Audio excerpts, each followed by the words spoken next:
সংস্কার কমিশনের প্রতিবেদনের ওপর ভিত্তি করে ফেব্রুয়ারিতে জাতীয় নির্বাচনের সম্ভাব্য তারিখ নির্ধারণ হবে। বুধবার বিকেলে সংবাদ সম্মেলনে কথা বলেন প্রেস সচিব শফিকুল আলম। তিনি আরও বলেন, আওয়ামী লীগ নেতাদের বিচার না হওয়া পর্যন্ত কোনো কর্মসূচি পালন করতে দেওয়া হবে না। বুধবার বিকেলে ফরেন সার্ভিস একাডেমিতে সংবাদ সম্মেলনে আসে প্রধান উপদেষ্টার প্রেস উইং। এ সময় ভোটের সময়সূচি প্রশ্নে প্রেস সচিব শফিকুল আলম বলেন, ফেব্রুয়ারিতে সংস্কার কমিশনের প্রতিবেদনের উপর ভিত্তি করে জাতীয় নির্বাচনের সম্ভাব্য তারিখ নির্ধারণ হবে। ফেব্রুয়ারি মাসের মাঝ বরাবর সমস্ত রিফর্মের রিপোর্টগুলো পাওয়ার পরে কনসেনসাস কমিশন কাজ করবেন। ওইটার পরে রিফর্মের উপরে অনেকগুলো নির্ভর করবে আসলে এক্স্যাক্টলি কবে ভোটটা হবে। আমরা দুটো ডেট দিয়েছি। একটা হচ্ছে যে যদি কম রিফর্ম হয় সেক্ষেত্রে এই বছরের ডিসেম্বরের মধ্যে ইলেকশনটা হবে। আর একটা হচ্ছে যে যদি পার্টিগুলো মনে করে যে না আমরা আরো বেশি রিফর্ম চাই গভর্নমেন্টের কাছ থেকে, তাহলে সেক্ষেত্রে আরো 6 মাস এটা এক্সটেন্ড করা যেতে পারে। এ সময় আওয়ামী লীগের কর্মসূচি ঘোষণা প্রসঙ্গে কঠোর বার্তা দেন প্রেস সচিব। বলেন, ক্ষমা না চাওয়া পর্যন্ত কোনো কর্মসূচি করতে পারবে না দলটি। বাংলাদেশে যতদিন না তারা ক্ষমা চাচ্ছে, যতদিন না তাদের এই লিডারশিপকে ট্রায়ালের মধ্যে আনা হচ্ছে এবং তাদের সাবমিট টু জাস্টিস এবং তাদের যতদিন না তাদের অ্যাকাউন্টেবিলিটির মধ্যে আসছে ততদিন তাদের কোনো প্রোটেস্ট করার আসলে করতে দেওয়া হবে না। মঙ্গলবার রাতে ফেসবুক পেজে আওয়ামী লীগ ফেব্রুয়ারি মাসে বেশ কিছু কর্মসূচি ঘোষণার পর দেশকে সহিংসতার দিকে নেয়ার চেষ্টা প্রতিরোধের হুঁশিয়ারি দেন প্রেস সচিব। নুরসেলিনা শিউলি, ইন্ডিপেন্ডেন্ট নিউজ, ঢাকা। ফেব্রুয়ারিতে আওয়ামী লীগ ঘোষিত কর্মসূচির প্রতিবাদী বিক্ষোভ মিছিল ও সমাবেশ করেছে ঢাকা বিশ্ববিদ্যালয়ের সাধারণ শিক্ষার্থীরা। রাতে বিশ্ববিদ্যালয়ের বিভিন্ন হল থেকে বিক্ষোভ মিছিল শুরু করেন শিক্ষার্থীরা। পরে রাজু ভাস্কর্যে প্রতিবাদ সমাবেশ করেন তারা। বক্তারা বলেন, জুলাইয়ের গণহত্যার রক্তের দাগ না শুকাতেই আওয়ামী লীগ কর্মসূচি দিয়েছে। এজন্য সময় এসেছে ছাত্র জনতাকে হত্যার দায়ে আওয়ামী লীগকে নিষিদ্ধ করার। এ সময় হুঁশিয়ারি দিয়ে শিক্ষার্থীরা বলেন, কর্মসূচির নামে যদি কেউ আওয়ামী লীগকে আবারও রাজনীতি করার সুযোগ করে দেয় তাহলে তাদের বিরুদ্ধেও ছাত্র জনতা আন্দোলন গড়ে তুলবে। আমাদের কাছে জবাব দিতে হবে। রাষ্ট্র উপদেষ্টাকে বলতে হবে এখনো কিভাবে সন্ত্রাসী লীগের খুনিরা বাইরে থেকে কর্মসূচি দেওয়ার সাহস করতেছে। যদি খুনি লীগ ফিরে আসে, বাংলাদেশের সাধারণ ছাত্র জনতা অবশ্যই রাজপথে তাদেরকে প্রতিহত করবে। সামনের পথ মোটেও মসৃণ নয়। নানা দিক থেকে নানাভাবে ষড়যন্ত্র চলছে বলে মন্তব্য করেছেন বিএনপির ভারপ্রাপ্ত চেয়ারম্যান তারেক রহমান। ষড়যন্ত্র মোকাবেলায় শুধু দলের ভেতর নয়, আন্দোলনে থাকা সব দলের সাথে ঐক্য ধরে রাখারও আহ্বান জানান তিনি। বুধবার যশোর, ঝিনাইদহ এবং নড়াইল জেলার কর্মশালায় লন্ডন থেকে ভার্চুয়ালি যুক্ত হয়ে তিনি এই কথা বলেন। রাষ্ট্র কাঠামো মেরামতের ৩১ দফা ও জনসম্পৃক্তি শীর্ষক ধারাবাহিক কর্মশালা করে আসছে বিএনপি। কিছুদিন বিরতির পর আবারও শুরু হয়েছে জেলাভিত্তিক কর্মশালা। এর অংশ হিসেবে যশোর, ঝিনাইদহ ও নড়াইল জেলার কর্মশালায় লন্ডন থেকে ভার্চুয়ালি যুক্ত হন বিএনপির ভারপ্রাপ্ত চেয়ারম্যান তারেক রহমান। অর্থনৈতিক যে নিয়ম কারণ সেগুলোকে সঠিকভাবে ফলো করা। দিনব্যাপী কর্মশালার শেষ পর্যায়ে বিভিন্ন পর্যায়ে নেতাদের প্রশ্নের জবাব দেন তারেক রহমান। কাজে আপনার বিষয়গুলোর সাথে আমি সম্পূর্ণভাবে একমত। কর্মশালায় ভারপ্রাপ্ত চেয়ারম্যান বলেন, সামনে যে দলই ক্ষমতায় আসুক, দেশ চালানো তাদের জন্য অনেক চ্যালেঞ্জের হবে, কারণ আওয়ামী লীগ সব প্রতিষ্ঠান ধ্বংস করে দিয়ে গেছে। সামনের পথ মোটেও মসৃণ না। একটু আগেই আমি বলেছি, বিভিন্ন মহল ষড়যন্ত্র তো করছেই। যারাই দায়িত্ব পাক আগামী দিনে, সেই দলটির বা যারা দায়িত্ব পাবে তাদের অত্যন্ত কষ্ট হবে। কিন্তু এই কষ্ট আমরা তখনই হাসি মুখে এই কষ্টকে আমরা সহজ করে নিতে পারবো আমরা যদি সকলে ঐক্যবদ্ধ থাকি। এ সময় তারেক রহমান বলেন, বিগত আন্দোলন সংগ্রামে যারা বিএনপির সাথে ছিল তাদের যথাযথ মূল্যায়ন করতে হবে, অন্যথায় ঐক্য ধরে রাখা যাবে না। যেই দলগুলো, রাজনৈতিক দলগুলো গণতান্ত্রিক আন্দোলনে আমরা একসাথে সংগ্রাম করেছি, অত্যাচার নির্যাতন সহ্য করেছি, জেল জরিমানা সহ্য করেছি, সেই সকল রাজনৈতিক দলকে আমাদেরকে ঐক্যবদ্ধ থাকতে হবে। কারণ আমাদের এই 31 দফা শুধু বিএনপির 31 দফা না, আমাদের এই 31 দফা সকল রাজনৈতিক গণতান্ত্রিক রাজনৈতিক দলের 31 দফা। দেশ ও গণতন্ত্রের স্বার্থে বিএনপি সবসময় সব বাধা উপেক্ষা করে কাজ করে যাবে বলেও জানান তারেক রহমান। যে কোনো মূল্যে বাংলাদেশের মানুষের আস্থা আমাদেরকে ধরে রাখতে হবে। মাহমুদ শরীফ, ইন্ডিপেন্ডেন্ট নিউজ। জুলাই অগাস্ট হত্যাকাণ্ডের বিচার করতে গিয়ে সরকার সিলেক্টিভ জাস্টিসের দিকে যাচ্ছে বলে অভিযোগ করেছেন ব্যারিস্টার জ্যোতির্ময় বড়ুয়া। তিনি আরও বলেন, ফৌজদারি মামলার এভিডেন্স সংরক্ষণে উদ্যোগ নেওয়া হচ্ছে না। আর ব্যারিস্টার সারাহ হোসেনের অভিযোগ, মামলা বাণিজ্য এবং বিচারের পরিবর্তে অবিচারের ব্যবস্থা করা হচ্ছে। বুধবার সন্ধ্যায় সুপ্রিম কোর্টে এক আলোচনায় এসব কথা বলেন তারা। 2009 থেকে 2024 সালের আগস্ট পর্যন্ত মানবাধিকার লঙ্ঘনের ঘটনা নিয়ে ট্রুথ কমিশন গঠনের প্রস্তাবনা এসেছে। বিশেষভাবে ধন্যবাদ জানাতে চাই বেশ কিছু লয়ার যারা রাজধানীর সুপ্রিম কোর্ট বার মিলনায়তনে এক আলোচনায় এ প্রস্তাব দেয় ডায়াসপোরা অ্যালায়েন্স ফর ডেমোক্রেসি এবং Bangladesh research analysis and information network নামের দুটি সংগঠন। আলোচনায় ব্যারিস্টার জ্যোতির্ময় বড়ুয়া ট্রুথ কমিশনের প্রয়োজনীয়তা তুলে ধরেন। জুলাই আগস্ট হত্যাকাণ্ডের বিচার প্রক্রিয়া নিয়ে অসন্তোষ জানান তিনি। বিচার যদি কারো করতে হয় তাহলে তো এভিডেন্সের প্রয়োজন। আমাদের এভিডেন্সগুলো সংরক্ষণ করার কোনো রকমের উদ্যোগ এই ইন্টারিম গভর্নমেন্ট এখনো পর্যন্ত কিন্তু সে অর্থে খুব দৃশ্যমানভাবে কিন্তু নেননি। আমরা খুব সিলেক্টিভ জাস্টিসের আওয়ামী লীগ আমলে যেই প্যাটার্নের মধ্যে অভ্যস্ত হয়ে গিয়েছিলাম, এখনও কিন্তু সেই সিলেক্টিভ জাস্টিসের পর্যায়ে আছে। পুলিশ অ্যাট্রোসিটি করেছে, তার শাস্তি হওয়া প্রয়োজন, তার বিরুদ্ধে মামলা হবে, বিচার হবে, শাস্তি হবে, সবই ঠিক আছে। তাদেরকে যখন আক্রমণ করছেন সেটার জন্য তো মামলা হতে হবে, সেটাও তো ক্রিমিনাল অফেন্স। সেটা কিন্তু আর আমরা কথা বলছি না। হত্যাকাণ্ডের ঘটনায় মামলা দায়ের ও আসামি করার চিত্র তুলে ধরে ব্যারিস্টার সারাহ হোসেন বলেন, বিচারের নামে অনেক অবিচার চালানো হচ্ছে। 2200 এরকম মামলা বোধহয় করা হয়েছে জুলাই অগস্টের ঘটনাগুলো নিয়ে। অনেকগুলো যেভাবে সাকিব বর্ণনা দিলেন, অনেকগুলো এমনভাবে দান করানো হয়েছে যেগুলো দিয়ে আসলে বিচার পাওয়া সম্ভব না, এবং নতুন করে অবিচার করা হচ্ছে। অনেকে ওখানে ঢুকানো হচ্ছে মামলা বাণিজ্য করে, যে কারণে যাদের আসলে বিচার পাওয়ার কথা তারা বিচার শেষ পর্যন্ত পাবেন না। গুম খুনের বিচার দ্রুত হবে না মন্তব্য করে প্রধান উপদেষ্টার প্রেস সচিব শফিকুল আলম বলেন, বিচার নিশ্চিতের লক্ষ্যে কাজ করছে সরকার। আমাদের অনেক কিছু করার এখন জায়গা এসছে, এবং এই গভর্নমেন্ট, আমি বলবো, আপনারা অনেকে ক্রেডিট কোড দিতে চান না, but they are doing right work. তারা যেটা প্যানেল করেছেন, ইনকোয়ারি, এই এনফোর্স ডিসঅ্যাপিয়ারেন্সের, এটা আপনারা ভাবছেন যে 2 দিনে হবে, 2 দিনে হবে না, এটা অনেক দিন লাগবে। তবে মীমাংসার বিষয়টি কিভাবে হবে তা ট্রুথ কমিশনকে পরিষ্কারভাবে তুলে ধরতে হবে বলেও মনে করেন আলোচকেরা। আপনি বের হতেন কিভাবে? শাহাদাত স্বপন, ইন্ডিপেন্ডেন্ট নিউজ, ঢাকা। শেখ হাসিনার মেয়ে সায়মা ওয়াজেদ পুতুলের প্রতিষ্ঠা করা সূচনা ফাউন্ডেশনের অস্তিত্ব খুঁজে পায়নি দুদক। এই ফাউন্ডেশনের মাধ্যমে অর্থ আত্মসাতের অভিযোগ রয়েছে পুতুলের বিরুদ্ধে। এই বিষয়ে তথ্য সংগ্রহে বুধবার সকাল থেকে ধানমন্ডির সুধা সদন সহ বিভিন্ন স্থানে অভিযান চালায় দুদক। তবে এনবিআর কিংবা সমাজসেবা অধিদপ্তর থেকে পাওয়া ঠিকানায় প্রতিষ্ঠানটির অস্তিত্ব খুঁজে পাওয়া যায়নি। পরে ফাউন্ডেশনের নিয়ম ভেঙে কর মওকুফের নথির জন্য রাজস্ব বোর্ডে যায় দুদকের টিম। সম্প্রতি সূচনা ফাউন্ডেশনের নামে রাষ্ট্রের অর্থ আত্মসাতের অভিযোগে সায়মা ওয়াজেদ পুতুলের বিরুদ্ধে অনুসন্ধান শুরু করে দুদক। সংস্থাটি বলছে, এনবিআরের ওপর অবৈধ প্রভাব খাটিয়ে ফাউন্ডেশনের জন্য জোর করে চাঁদা দিতে বাধ্য করেন পুতুল।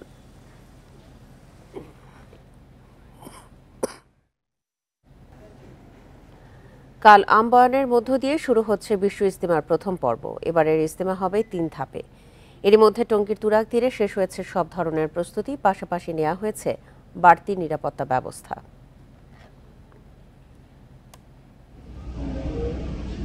30 জানুয়ারি মাওলানা জুবায়ের অনুসারীদের অংশগ্রহণে শুরু হচ্ছে বিশ্ব ইজতেমার প্রথম পর্ব। এতে ঢাকার একাংশ সহ 41 জেলার মুসল্লিরা অংশ নেবেন।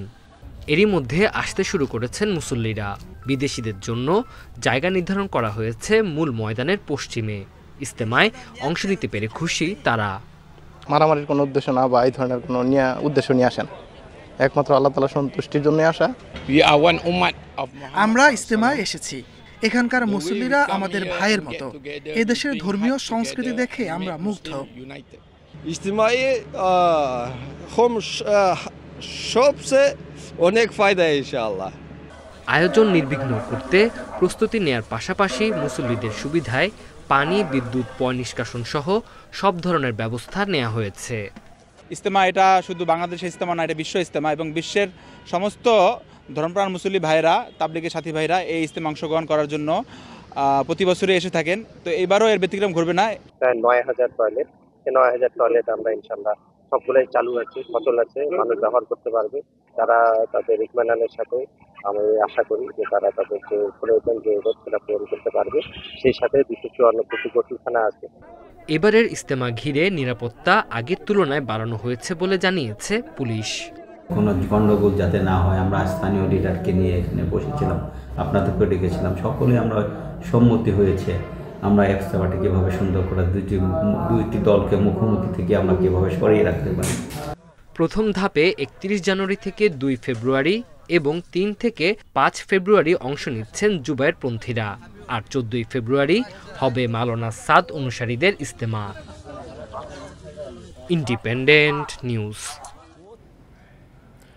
এই মুহূর্তে টঙ্গীর তুরাগ তীরে আছেন আমাদের সহকর্মীরা। শুরুতেই যাচ্ছি আমাদের সহকর্মী আদিলুর রহমানের কাছে। আদিল, প্রথমবারের মতো ৩ ধাপে বিশ্ব ইজতেমা হতে যাচ্ছে, প্রস্তুতি কেমন দেখছেন? নিরাপত্তা ব্যবস্থা নিয়েও জানাবেন।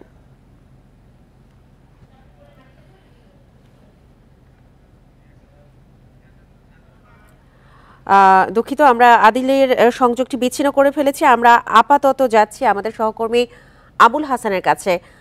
আবুল হাসান, কাল থেকে তো প্রথম দফায় বিশ্ব ইজতেমা শুরু হতে যাচ্ছে, এবারে ৩ ধাপে ইজতেমা হতে যাচ্ছে, সেক্ষেত্রে মুসল্লিদের থাকা খাওয়ার জন্য কি কি সুবিধা রয়েছে?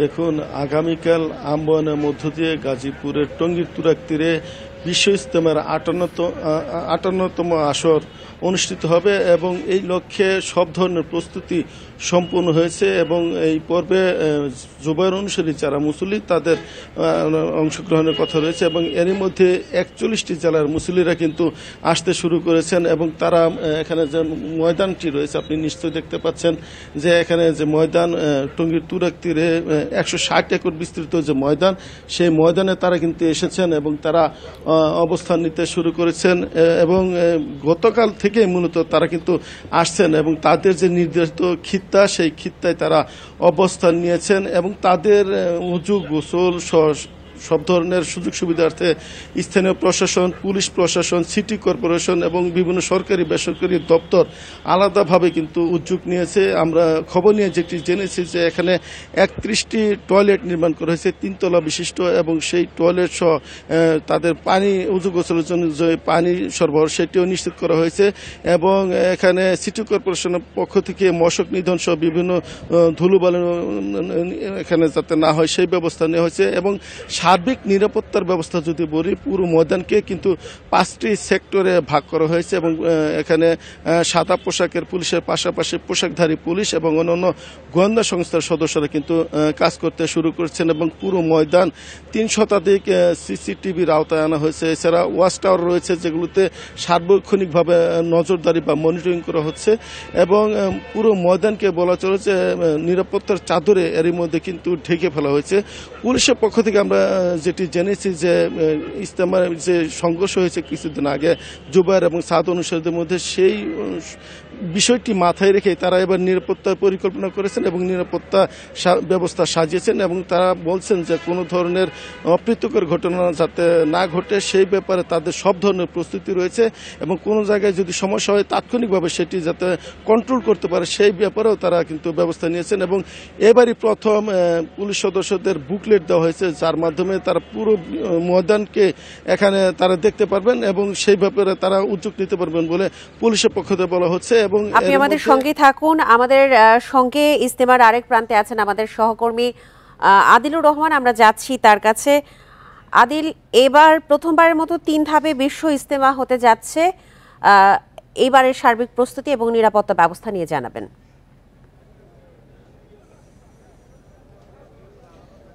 দেখুন, আমরা বরাবরই আসলে ইজতেমার সবসময় আসলে দুই ভাগে হয়েছে এটি আসলে দেখেছি। প্রথমে 32 জেলা, পরবর্তীতে আসলে 32 জেলা, কিন্তু 2019 সালে প্রথম আসলে ইজতেমাটি আসলে ভাগ হয়ে যায়, বিভক্ত হয়ে যায়। সেই সময় দেখা যায় যে মাওলানা জোবায়ের অনুসারীরা এবং মাওলানা সাদ কান্ধলভির অনুসারীরা প্রথম বারের মতো 2019 সাল থেকে দুই ভাগে বিভক্ত হয়ে বিশ্ব ইজতেমা তারা পালন করে আসছিলেন। কিন্তু এই বছর আসলে দেখা যাচ্ছে যে 3 ভাগে হচ্ছে, অর্থাৎ প্রথম যে ভাগটি বা প্রথম যে পর্বটি করা হয়েছে, এই প্রথম পর্বটিকেই আসলে দুটি পর্বে করা হয়েছে। মাওলানা জোবায়ের অনুসারী যারা আছেন তারা আগামীকাল অর্থাৎ 31 জানুয়ারি থেকে 2 ফেব্রুয়ারি অর্থাৎ রোববার একটি আখিরি মোনাজাতের মধ্য দিয়ে প্রথম পর্বটি শেষ হয়ে যাবে। আখিরি মোনাজাতের পরপরই আবার বয়ানের মধ্য দিয়ে দ্বিতীয় যে পর্বটি, সেই পর্বটি শুরু হবে এবং বুধবার আখিরি মোনাজাতের মধ্য দিয়ে মাওলানা জোবায়ের অনুসারী যারা আছেন বা শুরায়ে নিজামের অনুসারী যারা আছেন তাদের ইজতেমার প্রথম যে 2 পর্ব, সেই 2 পর্বটি আসলে শেষ হয়ে যাবে।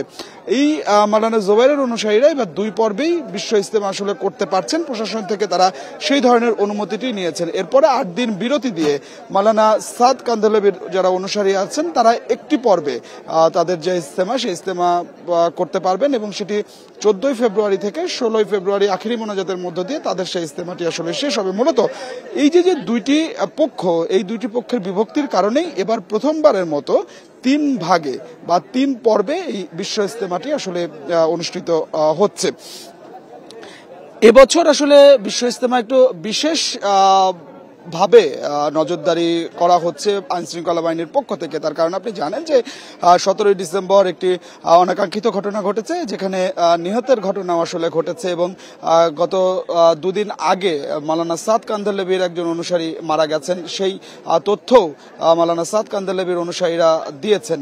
অর্থাৎ এই যে নিহতের ঘটনা, সংঘর্ষের ঘটনা, এই ঘটনার প্রভাব যাতে আসলে বিশ্ব ইজতেমার আয়োজনে না পড়ে, সে কারণে প্রশাসনের পক্ষ থেকে নানা ধরনের ব্যবস্থা আসলে নেওয়া হয়েছে। গতকাল এখানে পুলিশের আইজিপিও এসেছিলেন, তিনিও আসলে বলেছেন যে নিরাপত্তার কোনো কমতি নেই, কোনো ধরনের কোনো অপ্রীতিকর পরিস্থিতি যাতে না হয় সেই কারণে তারা সেই ধরনের ব্যবস্থাপনাটি আসলে নিয়েছেন। আপনাকে বলে রাখি যে প্রথম যে পর্ব, সেই প্রথম পর্বের যেসব জেলা থেকে মুসল্লিরা আসার কথা, সেই মুসল্লিরা এরই মধ্যে অনেক মুসল্লিরা চলে আসছেন।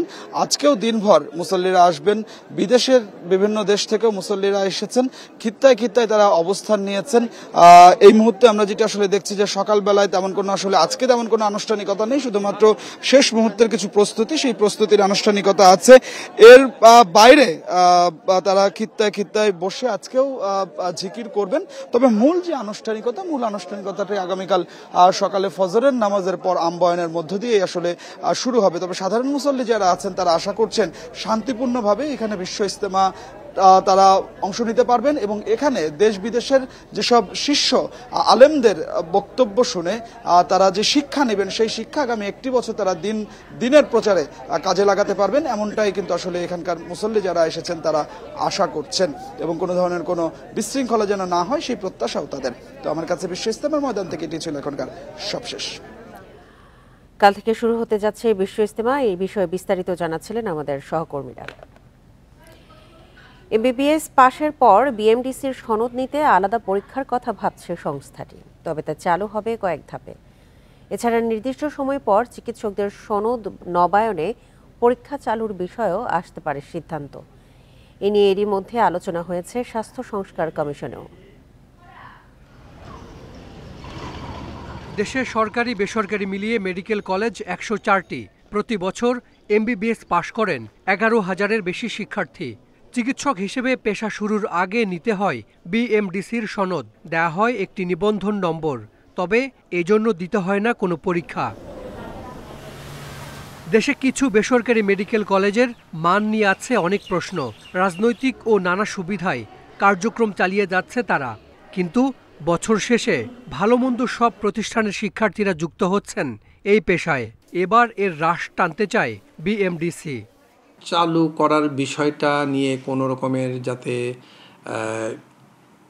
সমালোচনা অথবা ডাক্তারদের বিরোধিতার মুখে আমরা না পড়ি, সেই জন্য বিষয়টা এভাবে চিন্তা করা হচ্ছে যে আমরা একটা সিস্টেমের মাধ্যমে এটা ইন্ট্রোডিউস করব। ভর্তির ক্রাইটেরিয়ার সময় যদি আমরা এটা বলে দেই যে তোমরা যখন ক্লাস করবে, ভর্তি হবে, ডাক্তার হবে, তখন তোমাদেরকে আরেকটি লাইসেন্সিং এক্সাম দিয়ে তারপরে সনদ নিতে হবে।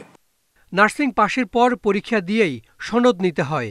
আইনজীবীদের ক্ষেত্রেও একই বিষয়। বিশেষজ্ঞরা বলছেন, পরীক্ষা দিয়ে বিএমডিসির নিবন্ধন নম্বর নেয়ার বিষয়টি চালু হলে ভালো চিকিৎসক তৈরি হবে। সারা পৃথিবীব্যাপী নলেজ অ্যাসেসমেন্ট, লাইসেন্সিং এক্সাম প্রবর্তন রয়েছে, বাংলাদেশে নেই। বাংলাদেশের এই জিনিসগুলো করা অত্যন্ত জরুরি। ডক্টরদের এগেনস্টে কমপ্লেন কমে আসবে, কারণ তার কম্পিটেন্সি টেস্ট হচ্ছে, তার অ্যাপটিটিউড টেস্ট হচ্ছে, তার ফিটনেস টেস্ট হচ্ছে। তাদের শিক্ষার প্রতি একটা আগ্রহ জন্মাবে এবং সবাই একটা চিকিৎসা শাস্ত্র নিয়ে সবসময় একটা চিন্তা চেতনার মধ্যে থাকবে যে আপডেটেড নলেজ স্কিল ডেভেলপ করার বিষয় নিয়ে। দেশে বিএমডিসির নিবন্ধিত চিকিৎসক 1,38,000। প্রতি 5 বছর পর সনদ নবায়ন করতে হয়। সংস্থাটি জানিয়েছে, সনদ নবায়নের আগে সক্ষমতা যাচাই পরীক্ষা নিতে চান তারা। Hasan Misbah, independent News, Dhaka. বিদেশে লেখাপড়া, চাকরি ও অভিবাসনের জন্য সার্টিফিকেট সত্যায়ন করা যাবে অনলাইনে। এখন থেকে মন্ত্রণালয় থেকে দপ্তরে দাঁড়াতে হবে না দীর্ঘ লাইনে। বুধবার এ সংক্রান্ত অনলাইন প্ল্যাটফর্মের উদ্বোধন করে পররাষ্ট্র মন্ত্রণালয়। এ সময় উপদেষ্টা সতর্ক করেন, ডিজিটাল সেবাতেও দুর্নীতি হতে পারে, যার প্রমাণ রিজার্ভ চুরি ও ব্যাংকে লুটপাট। বিদেশে পড়তে যেতে সার্টিফিকেট সত্যায়ন করতে হয়। সেটি করতে ঘুরতে হয় শিক্ষা, আইন, পররাষ্ট্রসহ বেশ কয়েকটি মন্ত্রণালয় ও দপ্তরে। ভোগান্তি কাটাতে চালু হলো অনলাইনে সার্টিফিকেট সত্যায়ন। অ্যাপোস্টিল মাই গভ সাইটে ঢুকে ফি দিয়ে আবেদন করা যাবে। সনদের তথ্য যাচাই করবে বিশ্ববিদ্যালয় মঞ্জুরি কমিশন, সত্যায়ন করবে পররাষ্ট্র মন্ত্রণালয়। যারা বিদেশে চাকরি বা অভিবাসনে ইচ্ছুক তারাও এ সেবা নিতে পারবেন। পররাষ্ট্র মন্ত্রণালয়ের কর্মকর্তাদের দাবি, এতে দালালের দৌরত্ব কমবে, বন্ধ হবে হয়রানি। এই সেবাটা অ্যাভেলেবল হয়ে গেছে, কাজেই এখন আর আপনাদেরকে ফিজিক্যালি আসার দরকার নাই। অনেকেই পুলিশকে একটু আঙ্গুল তোলার চেষ্টা করতো পুলিশের কিছু সদস্যের প্রতি। আমি মনে করি স্যার সেটা থেকেও আমরা মুক্ত হব। যদি সবগুলো কাজেই আমাদের সবগুলো মন্ত্রণালয়ের মধ্যে এই ধরনের যদি সহযোগিতা এবং সমন্বয় থাকে, তাহলে আমরা রাষ্ট্র হিসাবে দেশের জন্য বা যে স্বপ্নটা দেখছি সে স্বপ্ন বাস্তবায়নের পথে অনেক দূর এগিয়ে যেতে পারবো। পররাষ্ট্র উপদেষ্টা বলেন, ডিজিটাল পদ্ধতিতেও অনিয়ম, দুর্নীতি হতে পারে। এক ব্যক্তির একাধিক এমআরপি পাসপোর্টই তার প্রমাণ।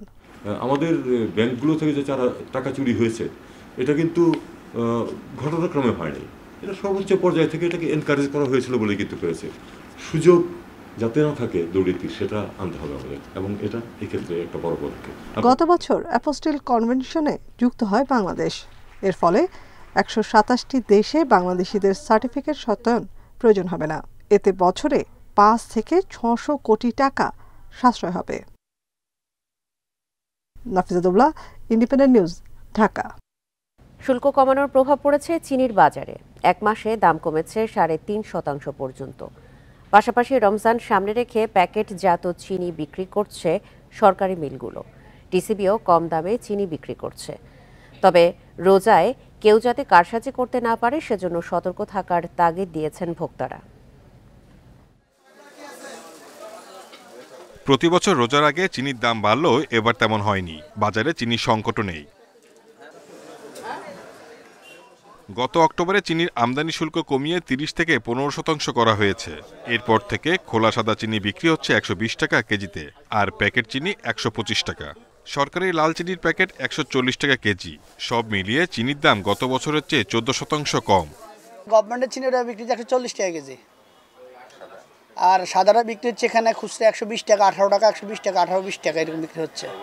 দীর্ঘদিন পর 140 টাকা কেজি দরে প্যাকেট চিনি বিক্রি করছে সুগার মিল কর্পোরেশন। প্রতিষ্ঠানটির দাবি, সরকারি মিলে চিনির উৎপাদন হয়েছে প্রায় 32,000 টন।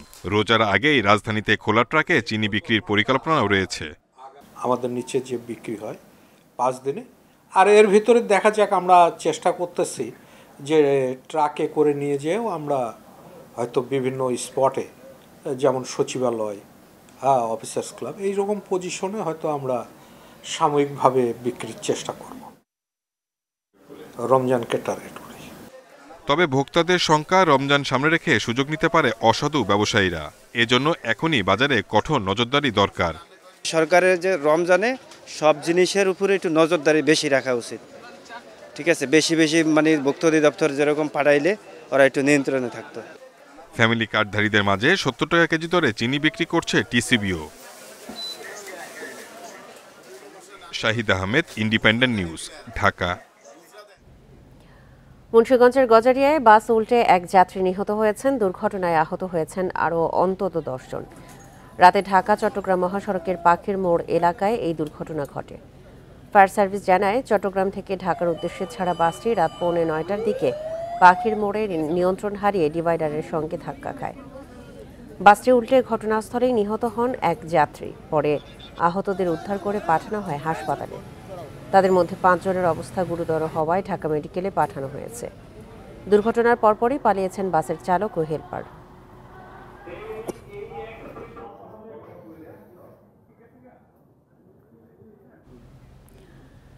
লক্ষ্মীপুরে সড়ক নেই শৃঙ্খলা। চলতি মাসের 21 দিনে 15টি দুর্ঘটনায় নিহত হয়েছেন 22 জন, আহত হয়েছেন অর্ধশতাধিক। ট্রাফিক আইন না মানা ও যানবাহনের বেপরোয়া গতির কারণে দুর্ঘটনার অভিযোগ স্থানীয়দের। প্রশাসনের দাবি, সড়কে শৃঙ্খলা ফেরাতে কাজ করছেন তারা। লক্ষ্মীপুর মজু চৌধুরী হাট সড়ক 20 জানুয়ারি সড়কের ফিশারি এলাকায় ড্রাম ট্রাকের চাপায় মারা যান অটোরিকশার 2 যাত্রী, আহত হন কয়েকজন। এর আগে 13 জানুয়ারি একই সড়কের করিতলা এলাকায় ট্রাক চাপায় নিহত হন এক দোকানি। পুলিশ ও হাসপাতালের তথ্য বলছে, জানুয়ারির 21 দিনে জেলায় 15টি সড়ক দুর্ঘটনা ঘটেছে। এতে নিহত হয়েছেন 22 জন, আহত অর্ধশতাধিক। স্থানীয়দের অভিযোগ, বালুমহালের ড্রাম ট্রাকের বেপরোয়া চলাচল ও চালকের অদক্ষতার কারণে ঘটছে একের পর এক দুর্ঘটনা। ড্রাম ট্রাক যাচ্ছে, এগুলো তেরপাল দেয় না, উপরে দিয়ে বালু উঠতেছে। যখন কোনো বাইক বা কোনো গাড়ি যায়, এই বালুগুলো চোখে পড়ে। বেপরোয়াভাবে চালায় এবং যখন ড্রাম ট্রাক যায় তখন তার আশেপাশে দিয়ে দাঁড়িয়ে থাকাটাও কষ্টকর হয়ে যায়। তারা খালি ড্রাম ট্রাক নিয়ে গেল, মানে এত ধুলা উড়েছে সেখানে দেখা গেল যে দাঁড়িয়ে থাকা যায় না। প্রশাসন সহ সংশ্লিষ্টরা বলছেন, সড়কে শৃঙ্খলা ফেরাতে নিয়মিত অভিযান পরিচালনা করা হচ্ছে মামলা জরিমানাও। বিভাগীয় অফিস এবং জেলা প্রশাসক কর্তৃক আমাদের কিছু নির্দেশনা দেওয়া আছে। এই নির্দেশনা অনুযায়ী আমরা কাজ করে যাচ্ছি। সড়কের শৃঙ্খলা যতক্ষণ না ফিরে আসবে ততক্ষণ পর্যন্ত এই অভিযান অব্যাহত থাকবে। কিছুদিন আগে আমাদের আরও অন্য আরেকটি রুটে বিআরটি এর সহযোগিতায় আমরা অভিযান পরিচালনা করেছিলাম। আমাদের এই অভিযান পরিচালনা আশা করি অব্যাহত থাকবে। যতদিন পর্যন্ত এখানে রাস্তায় শৃঙ্খলা ফেরানো যাবে না ততদিন আমাদের এই অভিযান অব্যাহত থাকবে। আমরা এই ক্ষেত্রে অনেকটা জিরো টলারেন্স নীতিতে বিশ্বাস করছি। সড়কে দুর্ঘটনা এড়াতে চালকদের ট্রাফিক আইন মানার পাশাপাশি সচেতন হওয়ার পরামর্শ দেওয়া হচ্ছে পথচারীদেরও। Independent news. চাঁদপুরের মতলব উত্তরে মেঘনার 15 কিলোমিটার এলাকায় মাছ মারা যাচ্ছে প্রচুর পরিমাণে। এক সপ্তাহে একলাসপুর থেকে ছটাকি পর্যন্ত এলাকা জুড়ে মাছ মরে ছড়াচ্ছে দুর্গন্ধ। নদীতে মাছের মড়কের কারণ অনুসন্ধান করে প্রয়োজনীয় ব্যবস্থার আশ্বাস জেলা প্রশাসকের। গত এক সপ্তাহ ধরে চাঁদপুরের মেঘনা নদীর ঢেউয়ের সাথে ভেসে আসছে মৃত এইসব মাছ। পোয়া, বেলেসহ বিভিন্ন প্রজাতির মাছের স্তূপ জমেছে নদী তীরে। মোহনপুর বাবুবাজার এলাকায় দেখা যাচ্ছে সবচেয়ে বেশি মৃত মাছ। এসব জলজ প্রাণীর পচা গন্ধে অতিষ্ঠ নদী পাড়ের মানুষ। মাছটি মারার কারণে আমাদের এই নদী অঞ্চলে মানুষের বহুত অসুবিধা হয় চলাফেরার জন্য। বড় বড় মাছ এমনি নদীতে ওই ভাইয়া উঠতে জায়গা, মানুষের কাছে আসলে মানুষের চালুন্দা ধরে বাড়িতে লয়ে যায়। চাঁদপুর মৎস্য গবেষণা ইনস্টিটিউটের কর্মকর্তাদের দাবি, ঢাকা, মুন্সিগঞ্জ ও নারায়ণগঞ্জের কারখানাগুলোর রাসায়নিক বর্জ্যে দূষিত হচ্ছে মেঘনার পানি। এতে অক্সিজেন কমে যাওয়ায় মারা যাচ্ছে মাছ সহ বিভিন্ন জলজ প্রাণী। অক্সিজেনের পরিমাণ 5 ppm থাকার কথা, কিন্তু ওখানে 2-3, কোথাও ক্ষেত্রে 0 লেভেলও থেকে যায়। কারণ এত পরিমাণ বিষক্রিয়া থাকে বা ইফ্লুয়েন্টের পরিমাণটা বেশি থাকাতে কিছু অংশ মাছ ব্যাপক আকারে মারা যায়। মাছ মারা যাওয়ার কারণ অনুসন্ধানে মৎস্য বিভাগ সহ একাধিক টিম কাজ করছে জানিয়ে জেলা প্রশাসক বলছেন, নদী দূষণ রোধে প্রয়োজনীয় ব্যবস্থা নিচ্ছেন তারা। গবেষণাগারে যে আমরা পানির মানটা পরীক্ষা করতে পাঠিয়েছি এবং আমাদের যে বিশেষজ্ঞ দল আছে তাদের যে রিপোর্ট আসবে তার প্রেক্ষিতে হয়তো আমরা একটা কার্যকর কারণটা আমরা খুঁজে বের করতে পারবো। স্থানীয়রা বলছেন, গত ৩ বছর ধরে জানুয়ারির শেষ থেকে মার্চ পর্যন্ত মেঘনায় মৃত মাছ ভাসতে দেখছেন তারা। Independent news. বাঁধ নির্মাণের পরেও ভাঙন থেকে রেহাই মিলছে না বরগুনাবাসীর। জেলার খরস্রোতা ৪ নদীর পাড়ে অন্তত ২৫টি স্থানে দেখা দিয়েছে ভাঙন। বিষখালী নদীর ভাঙনে ঝুঁকিতে পড়েছে বামনা বরগুনা সড়ক। পানি উন্নয়ন বোর্ড বলছে, বরাদ্দ সংকটে টেকসই বেড়ি বাঁধ নির্মাণ করা যাচ্ছে না। ভাঙন রোধে কার্যকর পদক্ষেপ নিতে মন্ত্রণালয়ে প্রস্তাব পাঠানো হয়েছে। বরগুনার মাঝ দিয়ে বয়ে যাচ্ছে পায়রা ও বিষখালী নদী। জেলার পূর্ব পাশে বইছে আন্ধারমানিক আর পশ্চিম পাশে বলেশ্বর নদী। এসব নদীর তীব্র স্রোতে প্রতিনিয়ত ভাঙনের কবলে বিভিন্ন এলাকা। জেলা সদরের সাথে বেতাগী উপজেলার সংযোগ সড়কটি গত ৬ বছরে ভেঙেছে বেশ কয়েকবার। স্থানীয়দের অভিযোগ, পানি উন্নয়ন বোর্ড বালির বস্তা ফেলে প্রতি বছর ভাঙন রোধের চেষ্টা করে। এতে ভাঙন বন্ধ না হয় রাষ্ট্রের কোটি কোটি টাকার অপচয় হচ্ছে। প্রতি বছর শুনি ২.৫ কোটি ৩ কোটি টাকার বাজেট হয়, তারপরও ভাঙে। ৫ বছর না ফালাই একবারে যদি ফালাইতো তাহলে জনগণেরও স্বার্থে হইতো এবং দেশেরও উন্নত হইতো। জেলার ৪ নদীপাড়ের অন্তত ২৫টি স্থানে বর্তমানে ভাঙন শুরু হয়েছে। নদীগর্ভে সর্বস্ব হারিয়ে প্রতিদিন ভূমিহীন হচ্ছেন শত শত পরিবার। বিলীন হচ্ছে হাজার হাজার একর ফসলি জমি। ১১৪ কাঠা জমি আমার ছিল, এই জমিটা সব নদীতে চলে গেছে। নদী ভাঙ্গলে বন্যায় আমার ক্ষয়রাতি বানাই দিয়েছে। প্রত্যেকটা একটু পানি হইলে আমাকে চুপনি খেতে হয়। এই নদীতেই ভাঙ্গল কোনো কাদায় ফেরতে আসে না, যদি এখানে বেড়িবাঁধ না দেওয়া হয় বা ব্লক কিছু না দেওয়া হয়। টেকসই বেড়িবাঁধ নির্মাণে বরাদ্দ সংকটের কথা বলছেন জেলা প্রশাসক। অন্যদিকে পানি উন্নয়ন বোর্ডের কর্মকর্তারা বলছেন, ভাঙন ঠেকাতে প্রধান কার্যালয়ে প্রস্তাব পাঠানো হয়েছে। ভাঙন রোধে পানি উন্নয়ন বোর্ড কাজও করছে, কিন্তু বাজেটের অপ্রতুলতার কারণে আসলে যে পরিমাণ ভাঙন হচ্ছে সেই পরিমাণ ভাঙনটাকে আমরা ভাঙন প্রতিরোধে সেভাবে কাজ করতে পারছি না। তা আমরা ভাঙন কবলিত এলাকাসমূহ কিছু কাজ করতেছি এবং আরও নতুন করে কিছু কাজ নেয়ার জন্য প্রকল্প সাবমিট করেছি। এই প্রকল্পগুলো অনুমোদিত হলে আমরা কাজগুলো বাস্তবায়ন করতে পারবো। বঙ্গোপসাগর সংলগ্ন এই জেলায় বন্যা নিয়ন্ত্রণ বেড়িবাঁধ রয়েছে 850 কিলোমিটার। প্রতি বছর ঘূর্ণিঝড়ের সময় ঝুঁকিতে থাকে ভাঙন কবলিত অঞ্চলের লাখো মানুষ। Independent news. নতুন করে বাংলা একাডেমি সাহিত্য পুরস্কার বিজয়ীদের নাম ঘোষণা করা হয়েছে। বুধবার রাতে একাডেমির নির্বাহী পরিষদের পুনর্বিবেচনা সভা শেষে এই পুরস্কার ঘোষণা করা হয়। এতে আগের তালিকায় থাকা 7 জনের নাম রয়েছে। তারা হলেন কবিতায় মাসুদ খান, নাটক ও নাট্য সাহিত্যে শুভাশিস সিনহা, প্রবন্ধ গদ্যে সলিমুল্লাহ খান, অনুবাদে GH হাবিব, গবেষণায় মোহাম্মদ শাহজাহান মিয়া, বিজ্ঞানে রেজাউর রহমান এবং ফোকলোরে সৈয়দ জামিল আহমেদ। আগের তালিকা থেকে বাদ পড়েছেন ফারুক নেওয়াজ ও মোহাম্মদ হান্নান। পুরস্কার প্রত্যাখ্যান করেছেন সেলিম মোর্শেদ। গত 23শে জানুয়ারি বাংলা একাডেমি সাহিত্য পুরস্কার 2024-এর জন্য 10 ক্যাটাগরিতে 10 জনের নাম ঘোষণা করা হয়। এরপর বিতর্কের মুখে ঘোষিত তালিকায় স্থগিত করা হয়। বলা হয়, সামাজিক রাজনৈতিক পরিস্থিতিতে কারো কারো সম্পর্কে কিছু অভিযোগ থাকায় পূর্ব ঘোষিত বাংলা একাডেমি সাহিত্য পুরস্কার পুনর্বিবেচনার সিদ্ধান্ত নেওয়া হয়।